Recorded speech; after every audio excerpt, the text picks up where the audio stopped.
Hello guys and welcome back to the channel. दोस्तों, आज की वीडियो में हम बात करेंगे एंजाइटी के बारे में। एंजाइटी के क्या टाइप्स होते हैं, एंजाइटी का क्या कारण होता है और आखिर में फूड एंड एक्सरसाइजेज जो हमें एंजाइटी से लड़ने में मदद करेंगे। तो ज़्यादा टाइम आपका वेस्ट नहीं करते हुए चलिए वीडियो को शुरू करते हैं। तो सबसे पहला पॉइंट है टाइप्स ऑफ एंजाइटी। एंजाइटी के कितने टाइप्स होते हैं। सबसे पहले तो हम ये समझते हैं कि एंजाइटी का मतलब क्या होता है। तो अगर मैं सिंपल कहूँ तो एंजाइटी का मतलब होता है डर। किसी चीज़ के लिए हमें डर महसूस होना, उसे हम बोलते हैं एंजाइटी। तो टाइप्स ऑफ एंजाइटी। एंजाइटी सिर्फ एक तरीके की नहीं होती है, हर एक इंसान में अलग अलग तरीके की एंजाइटी होती है, अलग अलग तरीके का डर होता है। सबसे पहला है पैनिक अटैक्स। पैनिक अटैक्स या पैनिक डिसऑर्डर में क्या होता है कि हम अंदर से किसी चीज़ से बहुत डरने लगते हैं। ये बहुत एक डेंजर एंजाइटी का एक टाइप है। इसके कुछ फिजिकल सिम्टम्स भी हमें देखने को मिलते हैं जब हम किसी चीज़ से पैनिक हो जाते हैं, किसी चीज़ से डरने लगते हैं। इससे हमारा इमोशनल बिहेवियर भी वो चेंज हो जाता है, हमारा जो मेंटल सिचुएशन है वो भी चेंज हो जाती है। जब हम इस सिचुएशन में आते हैं, पैनिक डिसऑर्डर की सिचुएशन में आते हैं, तब हम अपनी थोड़ी कॉन्शियसनेस लूज कर देते हैं। हमारी ब्रीथिंग पे हमें कंट्रोल नहीं रहता है। और इससे अगर कोई अस्थमा का पेशेंट है और उसे पैनिक डिसऑर्डर होता है तो उसके लिए ये सिचुएशन थोड़ी कॉम्प्लेक्स हो सकती है। और पैनिक डिसऑर्डर के कुछ सिम्टम्स होते हैं, जैसे कि हमें स्वेटिंग होने लगती है। जब हम पैनिक सिचुएशन में आते हैं तब हम शेक करने लगते हैं, शेकिंग होती है, ट्रिम्बलिंग होती है, हमारा ब्लड प्रेशर इंक्रीज हो जाता है। कभी कभी कुछ पर्सन्स को हार्ट में पेन भी महसूस होता है, हमें ब्रीथिंग में थोड़ी डिफ़िकल्टी महसूस होती है।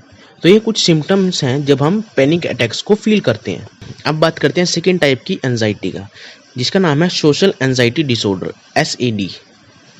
इसको हम सोशल फोबिया भी बोल सकते हैं। इस तरीके की सिचुएशंस में क्या होता है कि हम सोशल सिचुएशंस को लेकर थोड़े डरने लगते हैं, सोशल इंटरेक्शंस को लेकर थोड़े डरने लगते हैं थोड़ा। इसमें क्या होता है कि जो पर्सन सोशल एंजाइटी डिसऑर्डर को महसूस करता है उसे लगता है कि लोग मुझे जज कर रहे हैं, और ये काफ़ी ज़्यादा लोगों में बहुत कॉमन प्रोसेस होती है। और इससे काफ़ी ज़्यादा लोगों की जो सोशल लाइफ है, सोशल रिलेशनशिप है और जो उनका करियर है उसको भी काफ़ी ज़्यादा तरीके से ये अफेक्ट करती है। इसके भी कुछ सिम्टम्स हम देख सकते हैं जब कोई पर्सन सोशल एंजाइटी डिसऑर्डर को फील कर रहा है। सबसे पहला सिम्टम है कि वो जो पर्सन है वो हमें ज़्यादा कंफ्यूज लगता है। वो पर्सन सोशल सिचुएशंस को ज़्यादा अवॉइड करना शुरू कर देता है, डरने लग जाता है उस सिचुएशन में जब कहीं भी सोशल इंटरेक्शन हो रही हो या कोई भी सोशल इवेंट या सोशल सिचुएशन क्रिएट हो रही हो। और जो थर्ड तरीके की हमारी एंजाइटी है उसका नाम है जनरलाइज्ड एंजाइटी डिसऑर्डर, GAD। इसमें क्या होता है कि पर्सन कोई भी चीज़ को लेकर डरने लगता है और इसे मैनेज करना काफ़ी मुश्किल होता है, क्योंकि इसमें हमें कोई पहले से कोई ट्रिगर महसूस नहीं होता है कि कोई डेंजर आने वाला है या हम, और उसके जो सिम्टम्स हैं वो भी काफ़ी ज़्यादा कम महसूस होते हैं किसी भी पर्सन को। और जिस किसी भी पर्सन को जनरलाइज एंजाइटी डिसऑर्डर होता है तो उसे मैक्सिमम ऑफ चांस ये है कि उसे पैनिक अटैक्स भी हो सकते हैं, उसे सोशल एंजाइटी डिसऑर्डर भी हो सकता है और उसे स्पेशलाइज्ड फोबिया भी हो सकता है। यानी कि उस पर्सन को एक से ज़्यादा डिसऑर्डर हो सकते हैं। जनरलाइज एंजाइटी डिसऑर्डर के कुछ सिम्टम्स हैं, जैसे कि हमें स्वेटिंग महसूस होने लगती है, हम जब किसी के साथ कन्वर्सेशन करते हैं तो उसमें हमें डिफ़िकल्टी महसूस होती है, सर में दर्द हो जाता है हमारे, हम कांपने लगते हैं किसी के सामने, हम ज़्यादा स्लीपी महसूस करते हैं उस सिचुएशन में। उसके बाद है हमारा स्पेशलाइज्ड फोबिया। स्पेशलाइज्ड फोबिया क्या होता है, हमें किसी एक पर्टिकुलर चीज़ से डर लगना शुरू हो जाता है, जैसे कि प्लेन में बैठने से डर लगता है, हमें डोल से डर लगता है, टॉयज से डर लगता है। तो इस सिचुएशन में भी पर्सन के लिए काफ़ी ज़्यादा मुश्किल हो जाता है उस सिचुएशन को ओवरकम करना।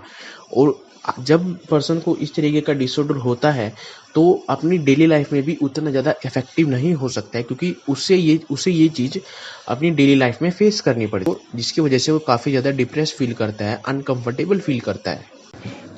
दोस्तों, अब हम बात करते हैं कोजेज़ के बारे में, यानी कि जो हमारी जो एंजाइटी है उसका कारण क्या होता है, वो हमें होती क्यों है। सबसे पहला और जो मेन रीज़न है वो है स्ट्रेस। स्ट्रेस की वजह से भी हमें एंजाइटी हो जाती है, और जो मैक्सिमम पीपल है उन्हें एंजाइटी स्ट्रेस की वजह से ही होती है। स्ट्रेस क्या करता है दोस्तों, हमारी मेंटल हेल्थ है उसे अफेक्ट करता है, और स्ट्रेस की वजह से हमें एंजाइटी तब होती है जब हम उस स्ट्रेस को एक हेल्दी मैनर में कंट्रोल ना कर पाए, उसकी वजह से हमें भी एंजाइटी होती है।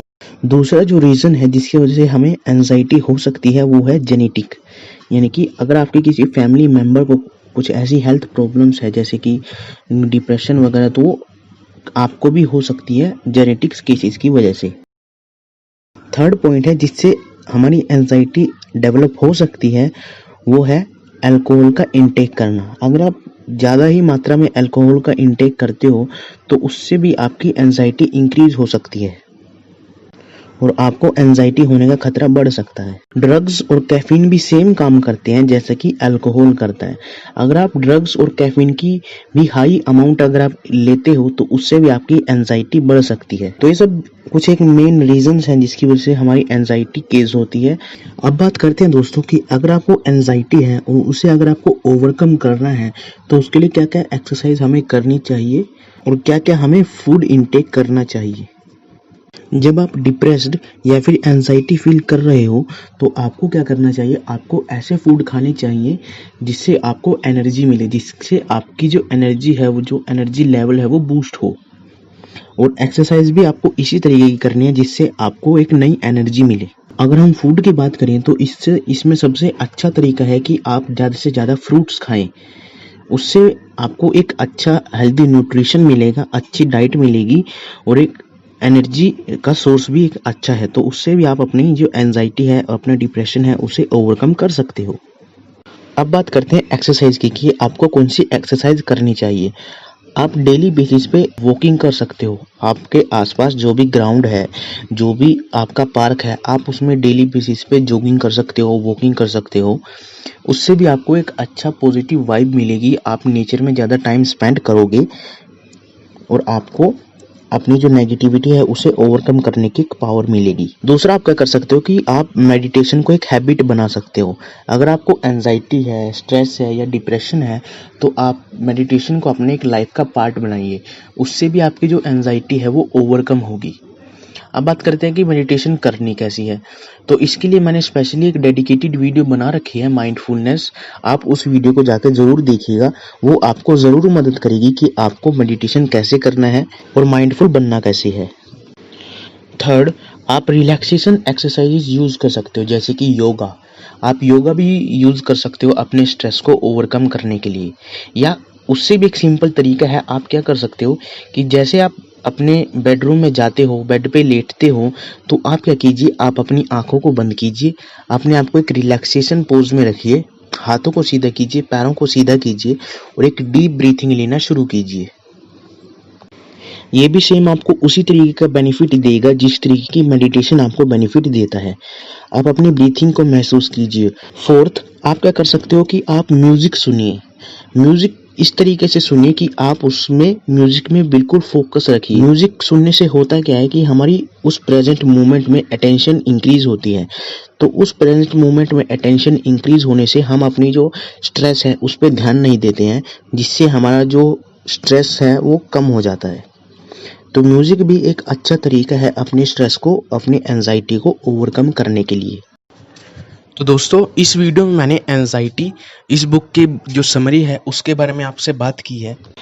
तो बस दोस्तों, आज की वीडियो में सिर्फ इतना ही। अगर आपको वीडियो ज़रा भी अच्छी लगी हो या ज़रा भी यूजफुल हो या कोई भी ऐसा पॉइंट हो जो आपको कुछ अच्छा लगा हो तो प्लीज़ चैनल को सब्सक्राइब ज़रूर कीजिएगा, वीडियो को लाइक ज़रूर कीजिएगा और शेयर ज़रूर कीजिएगा। तो एक बार फिर से थैंक यू फॉर वॉचिंग।